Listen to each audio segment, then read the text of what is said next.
नमस्कार, अस्सलाम वालेकुम। सो न्यूज़ के मेडिकल सीरीज में आपका स्वागत है। आज मैं आपको रूबरू करा रहा हूँ लखनऊ के विख्यात child specialist doctor Mohammad Rehan Ahmad साहब से। इनसे बात करने से पहले मैं डॉक्टर साहब के बारे में कुछ बताना चाहूँगा। डॉक्टर साहब ने अपनी प्राइमरी एजुकेशन गोंडा जिले से प्राप्त की है। इसके बाद 1993 में डॉक्टर साहब ने CBSE PMT क्वालिफाई किया और सूरत मेडिकल कॉलेज से इन्होंने UG की डिग्री ली और वहीं से इन्होंने PG कोर्स भी किया है। डॉक्टर साहब ने PG का कोर्स करने के बाद हिंदुजा जैसे प्रतिष्ठित संस्थान में वरिष्ठ बाल रोग विशेषज्ञ के रूप में भी सेवा दी है। इसके साथ साथ निर्मल चिल्ड्रन हॉस्पिटल में भी बच्चों की सेवा में इनका सराहनीय योगदान रहा है। डॉक्टर साहब इस समय लखनऊ में सेवारत हैं और यहाँ पे लखनऊ में प्रतिष्ठित बाल महिला चिकित्सालय में वरिष्ठ पीडियाट्रिक्स के पद पे सेवा दे रहे हैं। इसके साथ साथ इन्होंने विवेकानंद जैसे प्रतिष्ठित संस्थान में भी बच्चों के लिए काम किया है। डॉक्टर साहब, आप सो न्यूज़ में आए, इसके लिए आपका तहे दिल से मुबारकबाद। अस्सलाम वालेकुम। वालेकुम अस्सलाम, नमस्कार। सर, हमारे दर्शक आपसे ये जानना चाहते हैं, सबसे पहले तो इस समय पूरी दुनिया कोविड-19 की महामारी से जूझ रही है। आप विख्यात पीडियाट्रिशियन होने के नाते हमारे दर्शकों को ये बताएं कि अपने हम नवजातों को कोविड-19 के खतरों से कैसे बचाएं। देखिए, कोविड-19 जो है वो एक समस्या है ही है जो उभर के आई थी और काफ़ी कंट्रोल हुआ है उस पर। अब तो वैक्सीनेशन भी शुरू हो गए हैं। कोविड-19 के लिए न्यू बॉर्न के लिए ये है कि अगर मदर और बच्चे दोनों कोविड निगेटिव हैं या उनको इस तरह का कोई संक्रमण नहीं है तो कोई चिंता वाली बात नहीं है। लेकिन अगर उस कंडीशन में जिसमें मदर को कोविड-19 पॉजिटिव है और वो एसिम्प्टोमेटिक है लेकिन पॉजिटिव है जस्ट, और उसने बच्चे को डिलीवर किया है, तो एक प्रॉपर मास्क और माँ जो है बच्चे के साथ ही रहेगी। WHO की जो गाइडलाइंस है जिसमें हम बच्चे को मदर का ही फीड दिला सकते हैं। एक ऐसी कंडीशन जिसमें मदर बहुत ही ज़्यादा रेस्पिरेटरी डिस्ट्रेस में है और उसे ICU में शिफ्ट करना पड़ रहा है, इस कंडीशन में मदर बेबी को फार्मूला फीड पे रखा जा सकता है। दूसरा प्रश्न आपसे ये जानना चाहेंगे डॉक्टर साहब कि जैसा कि जाना जाता है और ये सही भी है कि माँ का जो दूध है बच्चों के लिए संपूर्ण आहार है। संपूर्ण आहार के साथ साथ उसके लिए अमृत का भी काम करता है। जब बच्चे पैदा होते हैं उनकी डिलीवरी या नॉर्मल हो या सिजेरियन से हो तो उनकी फीडिंग कब स्टार्ट करनी चाहिए, सही समय क्या होता है सर इसमें? देखिए, जो गाइडलाइंस है बच्चों को नॉर्मल डिलीवरी है या सिजेरियन है, नॉर्मल डिलीवरी में ये कहा जाता है कि इमीडिएटली बच्चा जैसे ही पैदा हो रहा है और इमीडिएटली उसको बच्चे को माँ के दूध से लगाना चाहिए उसे ये, और उसके लिए कोई बहुत ज़्यादा डिले करने की ज़रूरत नहीं है। खास करके जो फर्स्ट दूध आता है जो थोड़ा थिक येलो कलर का होता है जिसे कोलेस्ट्रम कहते हैं, जिसमें बहुत सारे इम्यूनोग्लोबुलिन रहती हैं जो बच्चे के लिए काफ़ी लाभदायक होती हैं और रोग प्रतिरोधक शक्ति बढ़ाती हैं। तो इसलिए उस दूध को अक्सर गांव वगैरह में ये देखा गया कि कोलेस्ट्रम को डिस्कार्ड कर देते हैं, निकाल के फिर पिलाते हैं। ऐसा नहीं करना चाहिए, बल्कि उनको दूध तुरंत के तुरंत पिलाना चाहिए। सिजेरियन में थोड़ा सा डिले इसलिए हो जाता है कि एब्डोमेन क्लोजर के बाद उसे शिफ्ट करने में थोड़ा टाइम तो लगता है, लेकिन 1 घंटे के अंदर मदर के पास बच्चे को ले जाके सिस्टर के द्वारा और या फिर किसी भी अटेंडेंट के द्वारा दूध पिलाना शुरुआत कर ही देना चाहिए। सर, हमारी माताएं और बहनें बहुत चिंतित रहती हैं अपने बच्चे के स्वास्थ्य को लेके जी।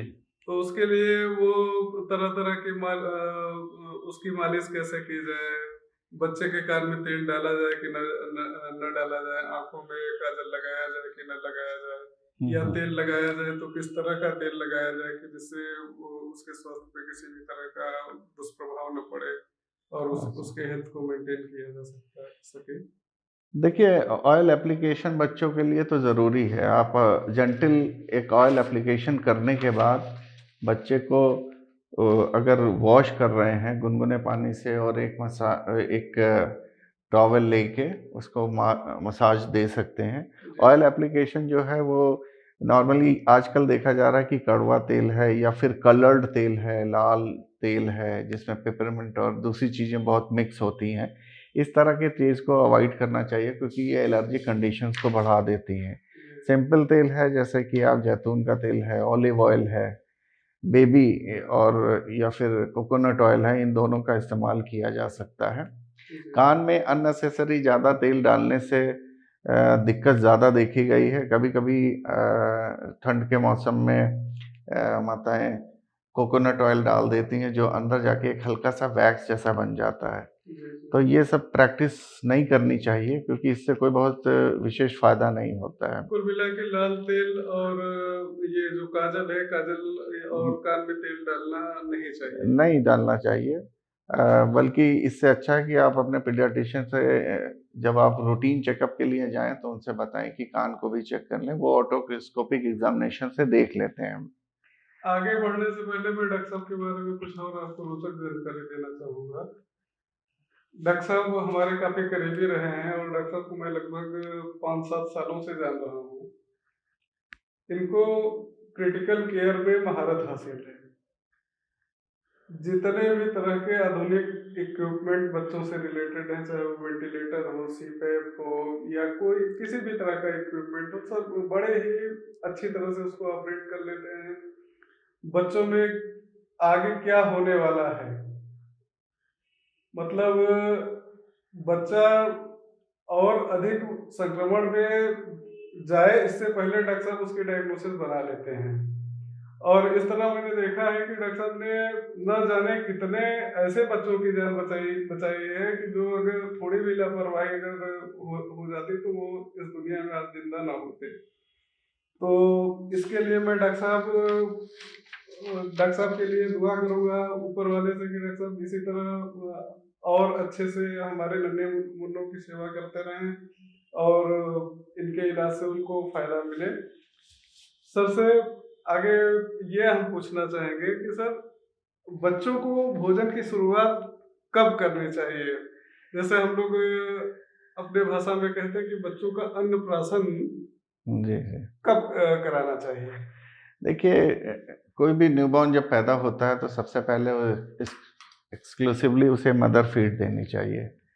मदर फीड जो है वो पहले 6 मंथ बहुत ही ज़रूरी है। 6 महीने के बाद ग्रेजुअली हम उसमें बच्चे को बाहर का खाना एक लिक्विड फॉर्म में शुरू कर सकते हैं। उसको एक वीनिंग कहते हैं या अनुप्रासन कहते हैं।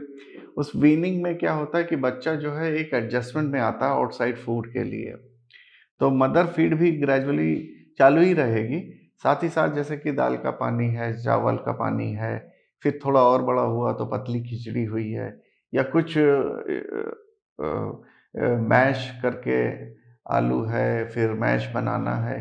इस तरह से हम धीरे-धीरे स्टेप बाय स्टेप एक liquid diet, semi liquid diet की तरफ से धीरे-धीरे शुरुआत करते हैं और अकॉर्डिंगली उसकी एक्सेप्टेबिलिटी के लिए कि बच्चा कितना खा सकता है, हम एक-एक फूड धीरे-धीरे से इंट्रोड्यूस करते हैं। तो इस प्रोसेस को ही वीनिंग कहते हैं और जितनी जल्दी बच्चा इस फूड को एक्सेप्ट कर लेता है, उतनी जल्दी उसकी ग्रोथ और उसकी जो बाकी रिक्वायरमेंट है वो पूरी होती रहती है। कुल मिला के सर बच्चों को फीडिंग 6 महीने में स्टार्ट कर देनी जी, चाहिए। जी, जी। सर दर्शक हमारे ये जानना चाहते हैं कि बच्चे बेचारे जब पैदा होते हैं और पहली बार क्लाइमेट में एंट्री करते हैं तो तमाम तरह के bacteria, virus, worms, germs environment में होते हैं जो बच्चों को इफेक्ट करते हैं। इसके लिए टीकाकरण है, तो टीकाकरण की शुरुआत कैसे करनी चाहिए, इस पर कुछ रोशनी डालिए सर। देखिए बच्चा पैदा होने के तुरंत बाद पहले 24 आवर्स के अंदर हम लोग बीसीजी, पोलियो और हेपेटाइटिस का वैक्सीन लगा देते हैं, चाहे वो हॉस्पिटल डिलीवरी हो, गवर्नमेंट सेटअप में हो या फिर वो प्राइवेट सेटअप में हो। एक यूनिफॉर्म प्रोटोकॉल्स है जिसके तहत बच्चे को 24 आवर्स में बीसीजी, पोलियो ड्रॉप्स और एक हेपेटाइटिस बी का वैक्सीन लगा दिया जाता है। बच्चे में ये पाया गया है कि मदर के द्वारा बहुत सारे इम्यूनोग्लोबुलिन्स आते हैं कुदरती तौर पे, तो बच्चा बहुत सारी बीमारियों से कुछ हद तक कुछ समय के लिए प्रोटेक्ट रहता है और फिर उसके बाद प्रोटेक्शन, नेचुरल प्रोटेक्शन खत्म हो जाती है, जो पैसिव इम्यूनिटी के तौर पे मदर के द्वारा बच्चे में होती है।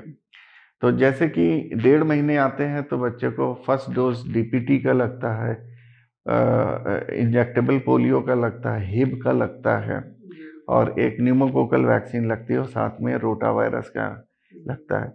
ये फर्स्ट डोज लगता है 1.5 महीने की उम्र पे, फिर इसी का सेकंड डोज लगता है 2.5 महीने पे और फिर थर्ड डोज लगता है 3.5 महीने पे।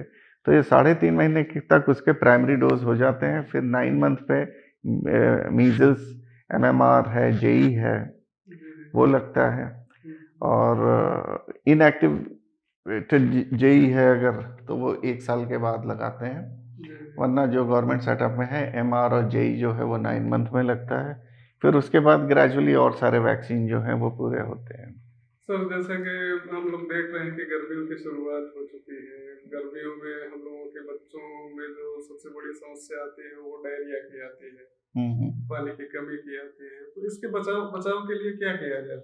देखिए, गर्मियों में शुरुआत में ही देखा है कि अभी ठंड खत्म हुई है और गर्मियाँ शुरू हो रही हैं, तो बच्चे को हमेशा ढीला कपड़ा, हल्का लाइट कलर कपड़े और थोड़े कॉटन के ही कपड़े पहना के रखना है और उनको ज़्यादा से ज़्यादा टेम्परेचर, बहुत ज़्यादा हॉट टेम्परेचर में एक्सपोज नहीं करना है और सबसे ज़्यादा ज़रूरी है उनके हाइड्रेशन को मेंटेन करने के लिए। तो ऐसा नहीं कि हर बच्चा डायरिया है, जो बच्चे नॉर्मल है उनको फ्लूइड ज़्यादा देना है, जैसे कि कोकोनट वाटर दे सकते हैं उन्हें, लाइम जूस है, फिर वाटरमेलन का इस्तेमाल बहुत करना चाहिए और थोड़े-थोड़े समय पे एक्स्ट्रा पानी भी पिलाते रहना चाहिए। तो इस तरह से उन्हें हाइड्रेट करके रखना है। फलों में मतलब गर्मियों में वाटरमेलन सबसे वाटरमेलन में ज़्यादा वाटर मिल जी जाता है। जी इसके अलावा जैसे कोकोनट वाटर है, ये सब चीज़ें दे सकते हैं। और कहने का मतलब ये है कि फ्लूइड की कमी नहीं होनी चाहिए बच्चों में। और जिन बच्चों को डायरिया हो गया है, उनको लिए ओआरएस, जो डब्ल्यूएचओ रिकमेंडेड ओआरएस है, उसको जिस तरह से टीवी वगैरह पे बताया जाता है, उसी आधार पे उनको देना है और ग्रेजुअली उनको ब्रेस्ट फीडिंग भी नहीं रोकनी है। दूसरा, जो अगर वीनिंग फूड चल रहा है, तो वो सब भी चलाते रहना है और फिर ग्रेजुअली वो भी इम्प्रूव कर जाते हैं। बच्चों में अक्सर एक बहुत रेयर बीमारी होती है जिसको हम लोग डिप्थीरिया या गलघोटू कहते हैं। जी, जी, जी। ये बड़ी ओकेजनल देखने को मिलती है, लेकिन ये है कि ये इसकी मोर्टेलिटी रेट काफी ज्यादा है। तो इससे बच्चों को बचाने के लिए क्या करना चाहिए? देखिए, एक तो मैंने वैक्सीन बताया जो 1.5 महीने की उम्र पे डीपीटी लगता है, उसमें जो पी है जी पर्ट्यूसिस और डी फॉर डिप्थीरिया और टी फॉर टिटनेस। जी तो डी जो है डीपीटी का, वो डिप्थीरिया वैक्सीन के लिए है, जिसकी 3 प्राइमरी डोज लगती है, 1.5 महीने, 2.5 महीने, 3 महीने, फिर बूस्टर लगता है 1.5 साल पे और फिर एक 5 साल पे लगता है। डिप्थीरिया जो है एक बैक्टीरिया से होता है जिसे कॉर्निबैक्टीरियम डिप्थेरी कहते हैं। ये हमारे ड्रॉपलेट इन्फेक्शन से होता है, तो कंटेजियस बहुत है, एक से दूसरे में हो सकता है, इसलिए इसका वैक्सीनेशन बहुत ज़रूरी है, क्योंकि प्रिवेंशन ज़्यादा ज़रूरी है। एक बार डिजीज़ हो जाती है तो उसकी मॉर्टेलिटी बहुत ज़्यादा है। ये जाके गले में एक तरह की स्वेलिंग करता है और एक प्रकार का इन्फ्लेमेशन क्रिएट करता है, जो पोस्टीरियर फेरिंक्स और टॉन्सिल पे एक membrane, greyish whitish yellowish membrane बन जाती है। बच्चा बोलने में, निगलने में दिक्कत होती है और डिप्थीरिया टॉक्सिन जो है वो बॉडी में भी जाते हैं, जो हार्ट को भी अफेक्ट करते हैं और ब्रेन को भी अफेक्ट करते हैं। इसका मतलब समय पे अगर डिप्थीरिया के टीके लग जाए तो इस बीमारी को काफी हद तक खत्म किया जा जी, सकता है। जी, बिल्कुल इसे खत्म किया जा सकता है। मेरे दर्शकों में डॉक्टर साहब, जैसा कि आप जानते हैं कि बहुत से हमारे साथी डॉक्टर हैं, हाँ। तो हम अपने डॉक्टर साथियों के लिए आपसे कुछ जानकारी लेना चाहेंगे कि जब बच्चा पैदा होता है वो आईपीडी में हो, तो उन्हें बच्चों को किस तरह से मेंटेनेंस फ्लूइड दिया जाए पहले दूसरे तीसरे दिन, या किन बातों की विशेषकर सावधानी बरतें हमारे डॉक्टर साथी? देखिए, जो बच्चे न्यूबॉर्न हैं जिनको एनआईसीयू में रखने की ज़रूरत पड़ती है, तो जो कुछ भी irrespective of any clinical condition, कोई रिस्पिरेटरी डिस्ट्रेस की वजह से होता है, कुछ नॉट टेकिंग फीड की वजह से होता है, कुछ रोया नहीं होता है लेकिन वो एचआई का केस होता है, हाइपोक्सिया होता है, लेकिन उन सब में कॉमन ये है कि उनको आईवी फ्लूइड देना होता है। तो जो ये पाया गया है कि पहले 48 घंटे तक सोडियम फ्री फ्लूइड दिया जाता है, या 10% और 5%, मोस्टली 10% ही फ्लूइड दिया जाता है। एक नॉर्मल फुल टर्म बेबी के लिए अगर हम बताएं तो 80 ml पर केजी के हिसाब से उसकी शुरुआत की जाती है, और 20 ml के 15 से 20 ml के इंक्रीमेंट से दूसरे दिन तक दिया जाता है। तो पहले 24 घंटे और दूसरे 24 घंटे यानी कि 48 घंटे तक सोडियम फ्री फ्लूइड दिया जाता है 10% के फॉर्म में। फिर उसके बाद बच्चे को थोड़े से इलेक्ट्रोलाइट की ज़रूरत होती है, इसलिए आइसोलाइट या फिर सोडियम कंटेनिंग फ्लूइड को अकॉर्डिंग टू इलेक्ट्रोलाइट की जो रिपोर्ट्स होती है उसके हिसाब से फिर शिफ्ट किया जाता है। मतलब शुरुआत में रिंगर और सोडियम कंटेनिंग फ्लूइड को अवॉइड किया जाता है। मान लीजिए कि अगर कोई बच्चा शॉक में आया है तो हम उसे नॉर्मल सलाइन का बोलस देते हैं, लेकिन पहले 48 आवर्स में पहले 2 दिन तक उसे 10% पे रखते हैं। बच्चे को टच उच करने में किस तरह से देखिए, ये तो सारी जो 6-7 जो स्टेप्स हैं हैंड क्लीनिंग के, वो पूरी तरह से आपको पहले वॉश बेसिन में अपने हाथ को यहाँ तक अच्छे से धोना है, और वो सारे 6 जो स्टेप्स हैं हैंड वॉश के वो करना है। फिर उसके बाद उसको आप बार बार किसी टॉवल वगैरह से नहीं पोंछना है, फिर एक स्टेरिलियम से अपने हाथ को दोबारा पोंछना है, फिर आप बच्चे को टच या एग्जामिन कर सकते हैं। डॉक्टर साहब, हमारे शो न्यूज़ में आए हमारे दर्शकों को, हमारे डॉक्टर साथियों को आपने इतना महत्वपूर्ण जानकारी दिया, उसके लिए आपका तहे दिल से शुक्रिया। अस्सलाम वालेकुम। नमस्कार, थैंक यू। शो न्यूज़ के अगले मेडिकल सीरीज में फिर आपसे मिलेंगे, तब तक के लिए आप लोगों का धन्यवाद, नमस्कार, जय हिंद।